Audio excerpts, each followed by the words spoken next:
O Evangelho de Marcos, capítulo 13. Jesus fala da destruição do templo. Quando Jesus estava saindo do pátio do templo, um discípulo disse: Mestre, veja que pedras e edifícios impressionantes. Jesus respondeu: Você está vendo estes enormes edifícios? Pois aqui não ficará uma pedra em cima da outra, tudo será destruído. Perseguições e sofrimentos. Jesus estava sentado no Monte das Oliveiras, olhando para o templo, quando Pedro, Tiago, João e André lhe perguntaram em particular: Conte para nós quando é que isso vai acontecer. Que sinal haverá para mostrar quando é que todas essas coisas vão começar? Então Jesus começou a ensiná-los. Ele disse: Tomem cuidado para que ninguém engane vocês. Porque muitos vão aparecer fingindo ser eu e dizendo: Eu sou o Messias. E enganarão muitas pessoas. Não tenham medo quando ouvirem o barulho de batalhas ou notícias de guerras. Tudo isso vai acontecer, mas ainda não será o fim. Uma nação vai guerrear contra outra, e um país atacará outro. Em vários lugares haverá tremores de terra e falta de alimentos. Essas coisas serão como as primeiras dores de parto.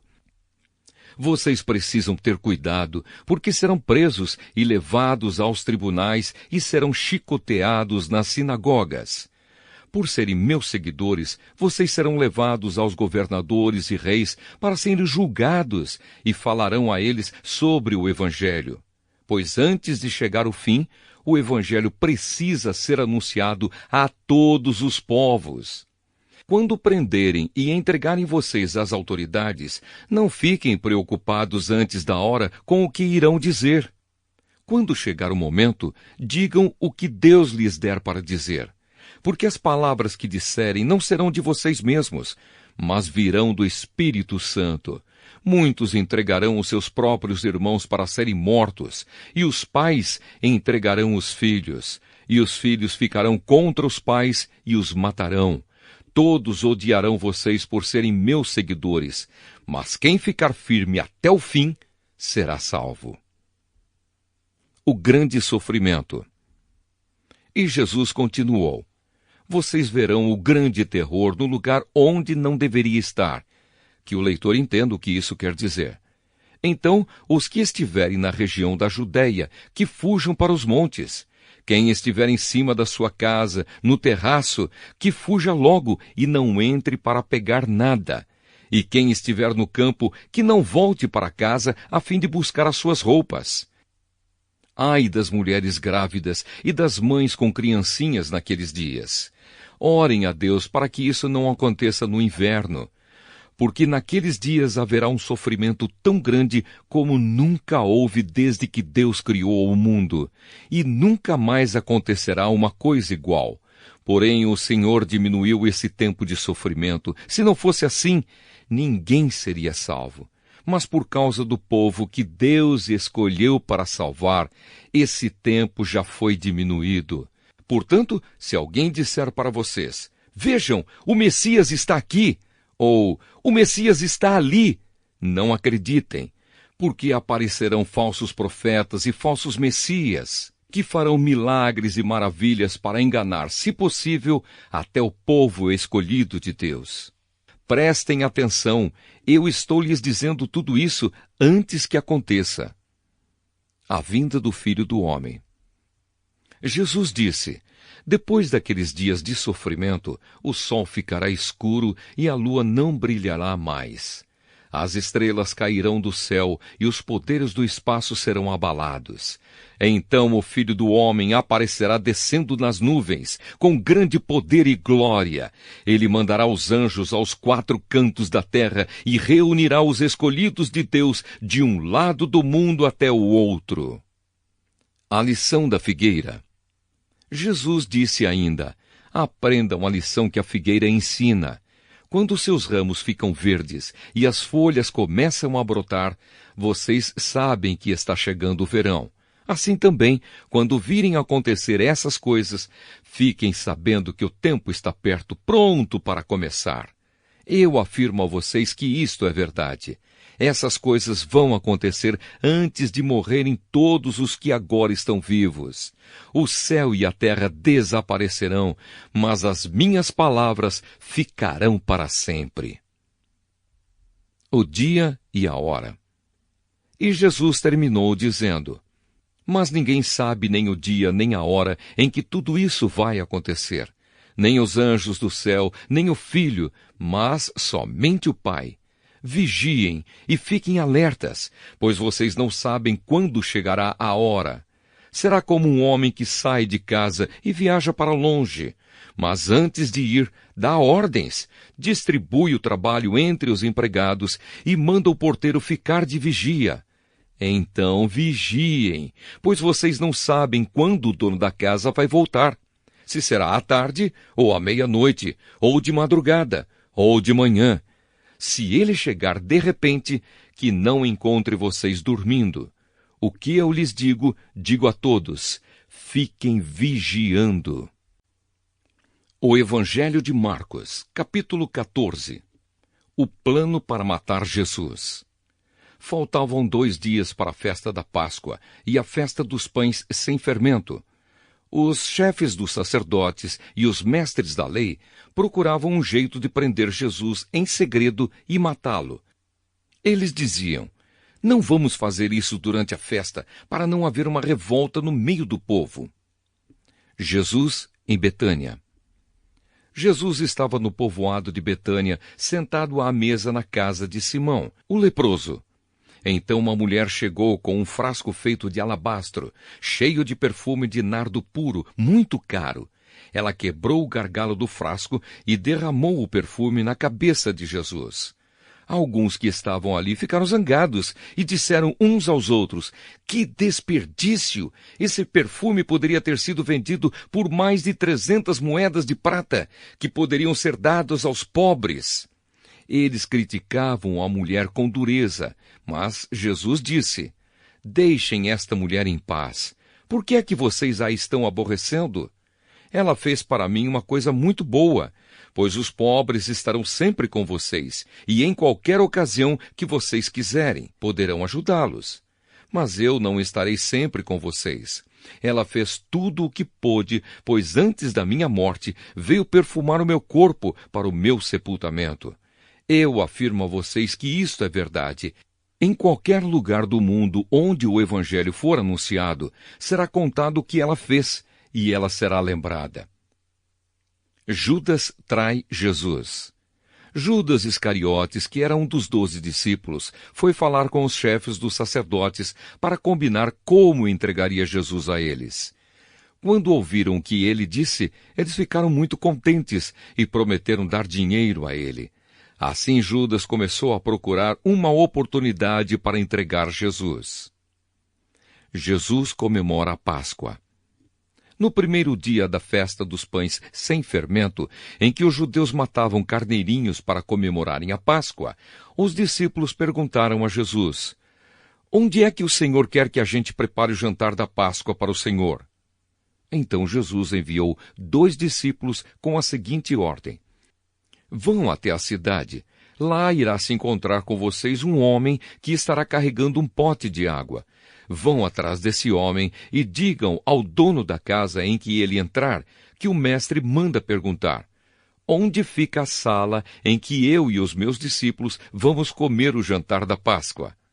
Então ele mostrará a vocês, no andar de cima, uma sala grande, mobiliada e arrumada para o jantar. Preparem ali tudo para nós. Os 2 discípulos foram até a cidade e encontraram tudo como Jesus tinha dito. Então prepararam o jantar da Páscoa. Quando anoiteceu, Jesus chegou com os 12 discípulos. Enquanto estavam à mesa, no meio do jantar, ele disse: Eu afirmo a vocês que isto é verdade. Um de vocês que está comendo comigo vai me trair. Eles ficaram tristes e, um por um, começaram a perguntar: O Senhor não está achando que sou eu, está? Jesus respondeu: É um de vocês. É o que está comendo no mesmo prato que eu. Pois o Filho do Homem vai morrer da maneira como dizem as Escrituras Sagradas. Mas ai daquele que está traindo o Filho do Homem. Seria melhor para ele nunca ter nascido. A ceia do Senhor. Enquanto estavam comendo, Jesus pegou o pão e deu graças a Deus. Depois partiu o pão e o deu aos discípulos, dizendo: Peguem, isto é o meu corpo. Em seguida, pegou o cálice de vinho e agradeceu a Deus. Depois, passou o cálice aos discípulos e todos beberam do vinho. Então Jesus disse: Isto é o meu sangue que é derramado em favor de muitos, o sangue que garante a aliança feita por Deus com o seu povo. Eu afirmo a vocês que isto é verdade. Nunca mais beberei deste vinho até o dia em que beber com vocês um vinho novo no reino de Deus. Então eles cantaram canções de louvor e foram para o Monte das Oliveiras. Jesus avisa Pedro. E Jesus disse aos discípulos: Todos vocês vão fugir e me abandonar, pois as Escrituras Sagradas dizem: Matarei o pastor e as ovelhas serão espalhadas. Mas depois que eu for ressuscitado, irei adiante de vocês para a Galiléia. Então Pedro disse a Jesus: Eu nunca abandonarei o Senhor, mesmo que todos o abandonem. Mas Jesus lhe disse: Eu afirmo a você que isto é verdade.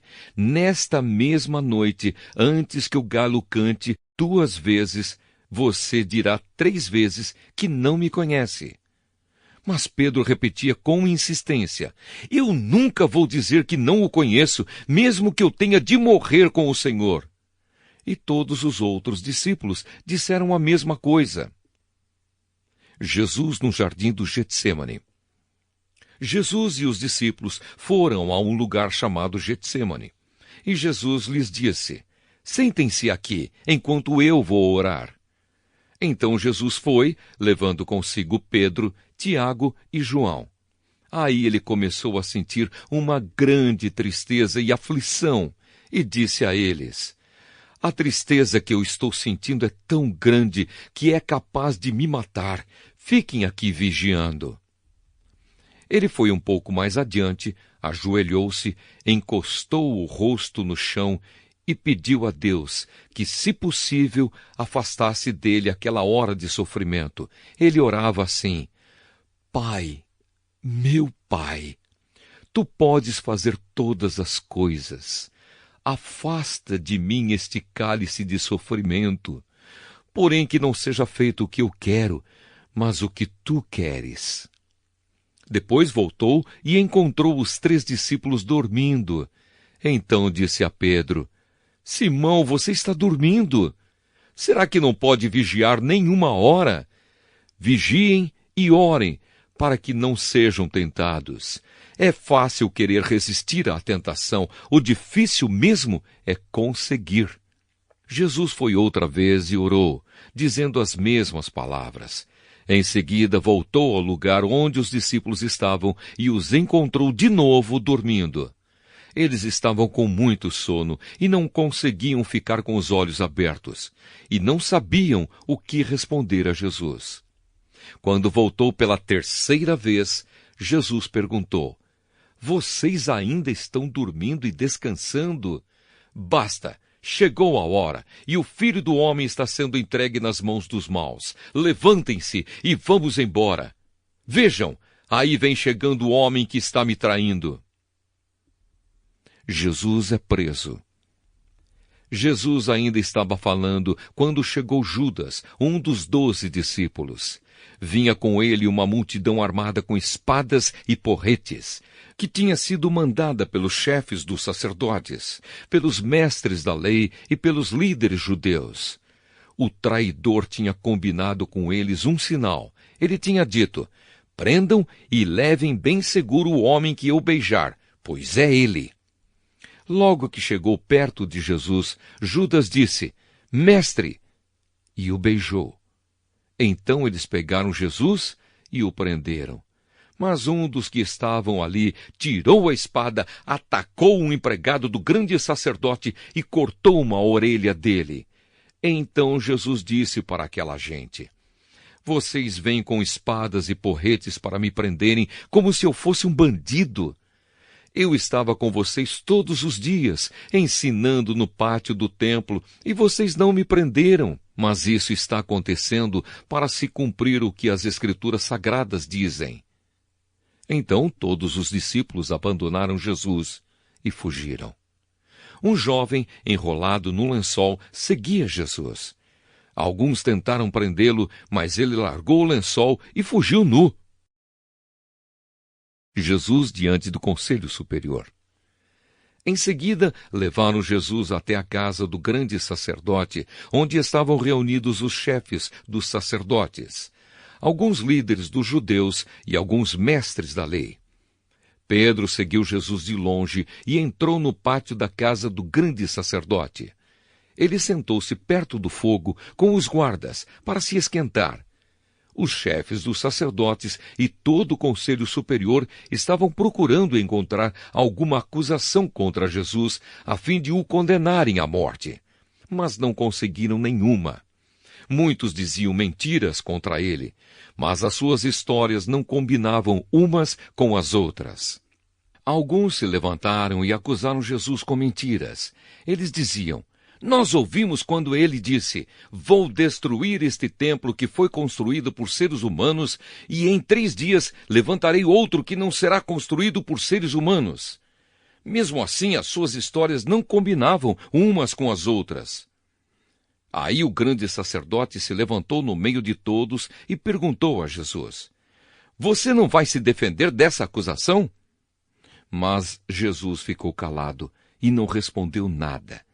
Então o grande sacerdote tornou a perguntar: você é o Messias, o Filho do Deus bendito? Jesus respondeu: sou. E vocês verão o Filho do Homem sentado do lado direito do Deus Todo-Poderoso e descendo com as nuvens do céu. Aí o grande sacerdote rasgou as suas próprias roupas e disse: não precisamos mais de testemunhas. Vocês ouviram esta blasfêmia contra Deus. Então, o que resolvem? Todos estavam contra Jesus, e aí o condenaram à morte. Então alguns começaram a cuspir nele, cobriam o rosto dele, davam bofetadas nele e perguntavam: quem foi que bateu em você? Adivinhe? E também os guardas o pegaram e lhe deram bofetadas. Pedro nega Jesus. Pedro ainda estava lá embaixo no pátio quando apareceu uma das empregadas do grande sacerdote. Ela viu Pedro se esquentando perto do fogo, olhou bem para ele e disse: você também estava com Jesus de Nazaré. Mas ele negou, dizendo: eu não o conheço, não sei do que é que você está falando. E saiu para o corredor. Naquele momento, o galo cantou. Quando a empregada viu Pedro ali, começou a dizer aos que estavam perto: este homem é um deles. Mas ele negou outra vez. Pouco depois, as pessoas que estavam ali disseram de novo a Pedro: não há dúvida de que você é um deles, pois você também é da Galileia. Aí Pedro disse: juro que não conheço esse homem de quem vocês estão falando. Que Deus me castigue se não estou dizendo a verdade. Naquele instante, o galo cantou pela 2ª vez. E Pedro lembrou que Jesus lhe tinha dito: antes que o galo cante 2 vezes, você dirá 3 vezes que não me conhece. Então Pedro caiu em si e começou a chorar.